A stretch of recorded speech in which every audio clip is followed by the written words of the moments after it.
Welcome to CBC Windsor News at 6. I'm Meg Roberts. Thanks so much for spending part of your evening with us tonight. Windsor buses will continue running for now. Today, a press conference called by the union to announce bargaining with the city will resume on Friday. More on that. Plus, one Windsor councillor says the city should consider a geese cull to attempt to combat what she says is a dangerous problem. And for the past 7 years, a Lakeshore woman has watched the Detroit Lions without her deceased father. But this Sunday, she brought a little part of him with her to that monumental game. Buses will continue to run in Windsor this week, but the possibility of a system-wide strike remains. Talks between the union and the city will resume on Friday. The CBC's Chris Ensing looks at negotiations. Despite a deep freeze in the forecast and a threat of a transit shutdown, the union says that last week city negotiators weren't prepared to reach a deal. Thursday afternoon, the city's bargaining team approached us and advised us that they did not have the ability or authority to negotiate final wage package for us. Now keep that in mind. We're at a strike deadline, hours away from putting everybody out, and they weren't prepared. The union pushed back Monday's 12:01 strike deadline so City Council could consider a package. We have not had any indication from them that there is a change in the benefit package or an increase to that. Also at issue, a federal policy that allows employees 10 sick days. It will cost $500,000 a year, money that union officials say the city is pulling from the wage package. It is the city's position and Transit Windsor's position that our members should be paying for these sick days out of the wage package we are bargaining at the table. That is outrageous. They told us Saturday night that if we didn't accept that as part of the package, there would be no deal. That is bad faith bargaining. If they don't change their position on that article, on that proposal, that we will be filing a complaint with the Federal Labor Relations Board. The union wants, at a starting point, 3 to 4% annual raises over the life of the contract, similar to recent deals reached in Hamilton and Peterborough. The city did not answer our questions today, but did send a statement saying they want to reach a fair deal that taxpayers can afford. Talks will continue with a federal mediator on Friday. As of now, there is no strike notice issued, but one could be delivered at any time, giving people 72 hours to prepare for a system-wide shutdown. Chris Ensing, CBC News, Windsor. A Windsor police officer is being investigated by Ontario's Special Investigations Unit over allegations of sexual assault. Those accusations were reported by Windsor Police to the SIU on Sunday. The SIU says the incidents took place between 2011 and 2023. The provincial watchdog invokes its mandate anytime there is a death, serious injury, or sexual assault allegation made against an officer. The name of the victim or the officer being accused of the crime has not been released. An SIU spokesperson says that's due to the privacy interests of those involved. Now, a conversation that comes up every year. What do we do with all the geese? Well, one councillor says they can be dangerous, and she's suggesting a cull. The CBC's Jennifer LaGrassa has more. Canada geese are known as a national treasure, but they're not all that hard to find right here in Windsor, especially in the summer. And for that reason, some people see them as more of a pest. The Canada goose population, Mr. Mayor, is becoming a dangerous hazard. And while there's a few geese out here today, normally in the summertime, there is tons of them all over the trails on the riverfront.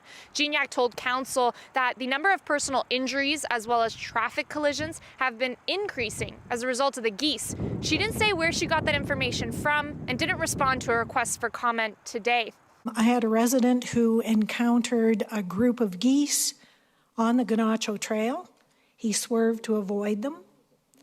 He was thrown from his bike and spent 4 days in the hospital with a broken collarbone and 6 broken ribs. Another councillor agrees that geese create issues. There's a lot of droppings along our parkway. and it makes it unsafe and unsavory for residents to enjoy our public areas. Gignac says she wants the city to look at ways to manage the geese population, including a cull, which is a selective killing of an animal. Last year, the City of Vancouver's Park Board agreed to the lethal removal of geese. As of 2022, that city estimates there were 2,200 geese and that the population grows by 18% every year. Vancouver is waiting for permits from upper levels of government to move forward. A local migratory bird sanctuary in Windsor, Essex, says they don't want to see the animals killed. In our mind, at this point, a call would be nothing short of assassination of birds, which just isn't something that we would be for. Koch says Jack Miner would like to help the city look at alternatives, like relocating the geese or giving them their own place to go by investing in wetland restoration. This isn't the first time the city has tried to deter geese. They've hauled some to Holiday Beach in Amherstburg, have put up fake wolves to spook the animals, and sent out poop sweepers to clean the trails. Council agreed to have city staff report back on the geese issue at a future meeting. Jennifer LaGrassa, CBC News, Windsor. Local electric vehicle drivers are coping with these unusually cold temperatures. Battery electric vehicles don't get as much range out of charge in chilly weather as they do in warmer conditions. Depending on the make of the vehicle, the battery performs 30 to 40% less efficiently in winter. As long as I'm taking short trips, things around town, 30, 40, 50 kilometers, there's really no impact at all. I've driven to Toronto in the winter. I just returned from Winnipeg, actually, January 1st. Mind you, it wasn't as cold as today, but I was more than able to do it with frequent charging stops available. It's just shifting that paradigm of how you drive. Suggestions for improving the range of vehicles are heating the interior while it's on charge at home, or not trying to heat the whole cabin while driving. So rather than trying to heat the entire cabin, if it's just yourself in a vehicle, you can get a significant reduction in the energy use by going to the driver's side only and using like heated seats and heated steering wheel. Leave the car plugged in overnight, and then you can warm up your vehicle from the plug.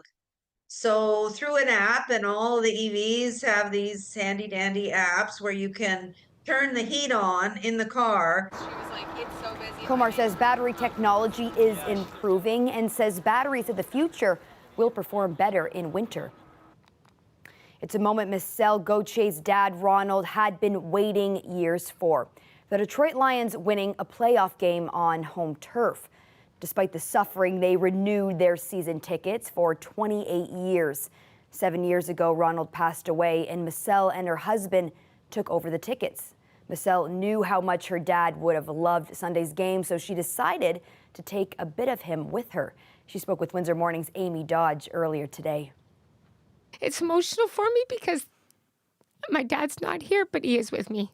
So explain that. So on the game, I decided that I had my dad's ashes, and I thought, well, you know what? On Saturday, I said to my David, you know what? I'm going to bring a piece of my dad with me. I believe that I was meant to bring these to that game. So people are like, are you going to bring him to the next game? I'm like, I don't know. I mean, you started. I've started the trend, so I'm just gonna, have to carry them with me, and then because he would want that, because it was so sudden, we didn't know the wishes, right? And I'm like, no, he wants to be at these Lions games because, like, my mom shared with me that he did this for 28 years, so you have to carry on the traditions. You might be bundled up at home trying to get through this cold snap, but the City of Windsor has a few icy options that might get you out. Free indoor skating is being offered at rinks around town. Friday evenings, the rink is open at Forest Glade Arena. Saturday evenings, you can hit the ice at 80 Knox Arena, Capri Pizzeria Recreation Complex, and the WFCU Center. And the outdoor rink is also open for everyone at Lansbury Park every day except for Saturdays. That's until March 1st. The free indoor skating options will be offered until the end of March. For all the times, you can visit the city's website. Canada's overall inflation rate ticked back up to 3.4% in December, according to the latest numbers from Statistics Canada. Analysts say it's evidence that the road to curbing inflation is going to be bumpy. CBC's Nisha Patel reports. The basics cost Canadians even more in December. Rent and the interest on mortgages. Groceries and gas prices all up compared to a year ago. It helped inflation heat back up to 3.4%. This will certainly, give the Bank of Canada pause, as it indicates we're not out of the woods yet on inflation. Some prices are falling as consumers rein in their spending. Travel services cost less, and so do home entertainment systems. We have seen very clear slowing in the economy.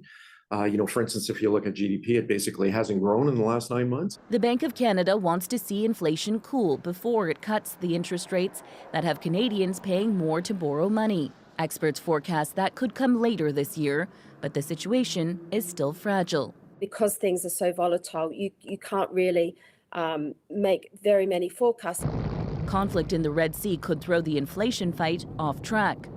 Houthi rebels are attacking cargo ships, disrupting a key shipping route. A lot of predictability is very, very important in the shipping industry, so it's causing some operational concerns that way. Shipping costs have spiked since the attack started.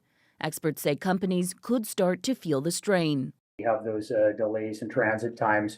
If that continues, the impact continues to magnify throughout the supply chain. And while the system isn't as stressed as it was during the pandemic, prolonged tensions could fan the flames of inflation once more. To me, the single biggest risk is if we had a backup in energy prices. For now, inflation is still above the Bank of Canada's 2% target. Most analysts predict there won't be any interest rate cuts until June. Nisha Patel, CBC News, Toronto. Local dancers are getting the opportunity of a lifetime, auditioning for the Royal Winnipeg Ballet in Windsor. They're looking for talent to join one of the most prestigious ballet schools in Canada, if not the world. We met up with twin brothers who gave the tryouts their best shot.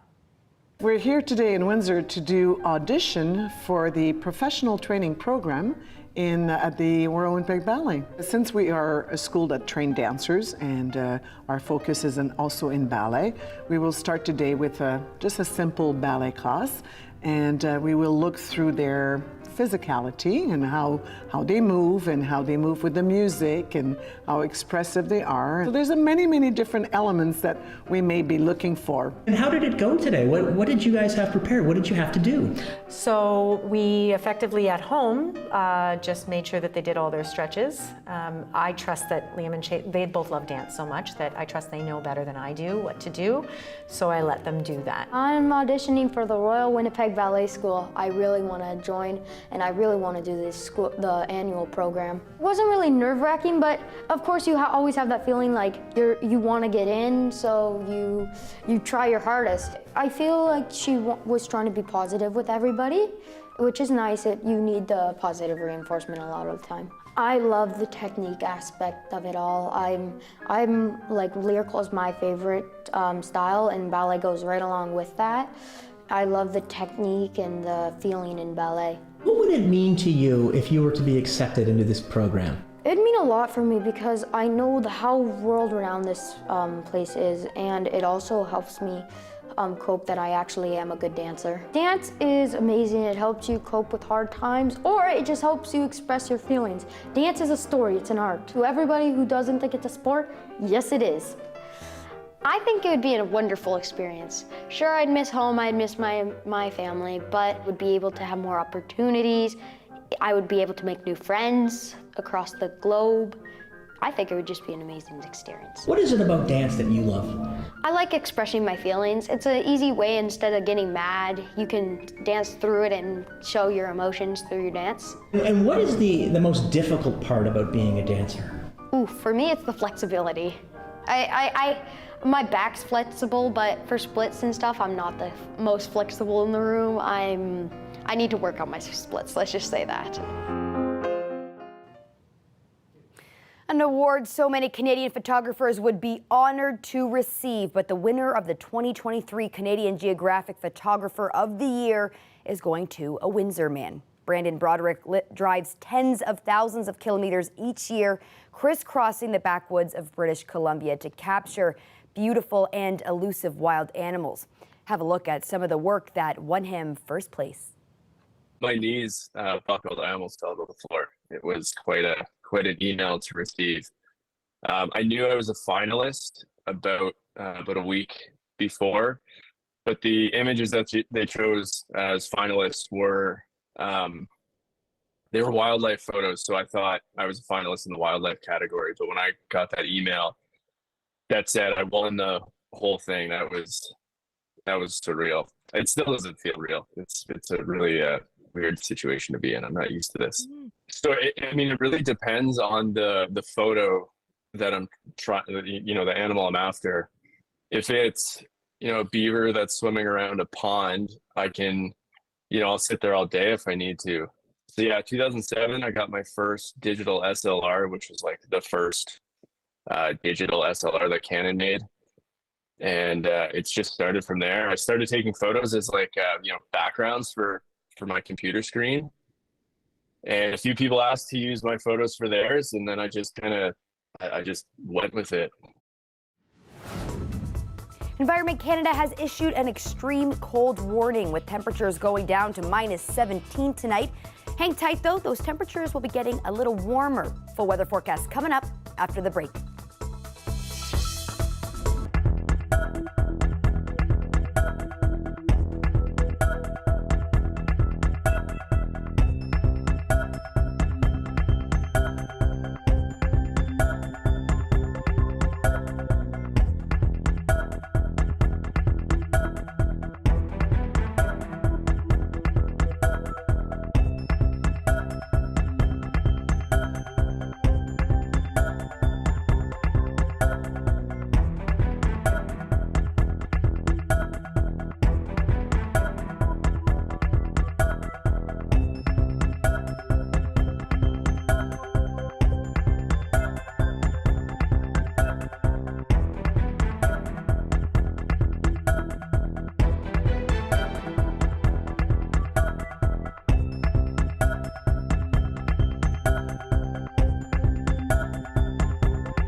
Joining us now live for a look at the forecast is Josiah Sinanen. Josiah, walking outside today, I kind of had some of that brain freeze feeling. It was so cold. Yes, Meg. Unfortunately, it's still really chilly out there, and we're still in that cold weather. In fact, Environment Canada has issued another extreme cold warning for this evening. We'll be looking at wind chill values near -30 overnight as we head into Wednesday. Currently, it's approaching -13 with a wind chill of -24.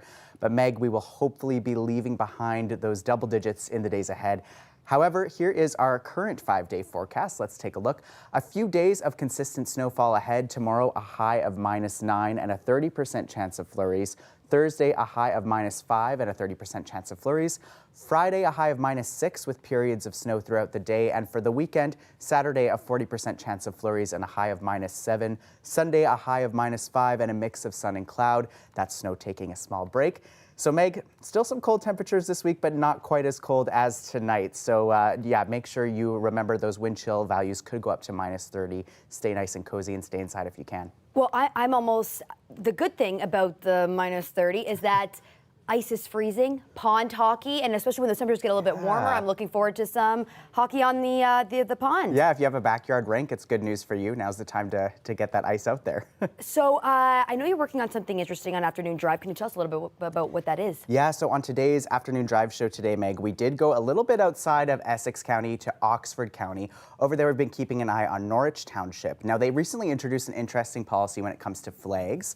Last year, you may remember this, Meg, Norwich was among a few of the Ontario towns that legislated no flags could be flown on municipal property apart from government flags. And we've seen a similar motion suggested in Chatham-Kent as well. Okay, so what has happened here? So January 9th was the council meeting for the township, and a policy has changed with regard to those flags. They're doing something quite interesting to allow more flags to be flown during certain parts of the year. It's a pre-approved list. So back in December, they voted on A, having a designated community flagpole, and B, that's where that pre-approved list of flags will be flown. And what are those flags? All right, Meg, here's the list. The Truth and Reconciliation flag, the United Nations flag, Remembrance Day flag, Every Child Matters flag, the Pride flag, the United Empire Loyalist flag, service clubs, minor sports organizations, and the country flag of the Netherlands. The Netherlands? Yes. Why the Netherlands? So, very interesting point. We did talk to the township's councillor who voted in favor of this policy. One of them, that is. Her name is Linda Plank, and she says that some of that will mirror the flag-raising habits of their neighboring county, Norfolk County. And that is Liberation Day in May. It is a huge holiday celebrated in Holland. According to StatsCan in 2016, 1/3 of the population in Oxford County was Dutch. So a little bit of a nod to that population in that area. Very interesting. Well, thanks so much for that, Josiah. You're welcome, Meg. If you want to check it out, Afternoon Drive on CBC Listen. Coming up, we've got more news. Stay tuned.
It's been a difficult day of testimony at the coroner's inquest into the worst mass stabbing in Canadian history.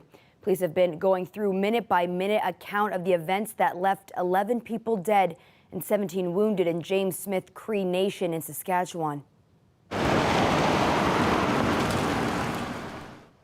An RCMP staff sergeant described the police response and the initial stages of the investigation.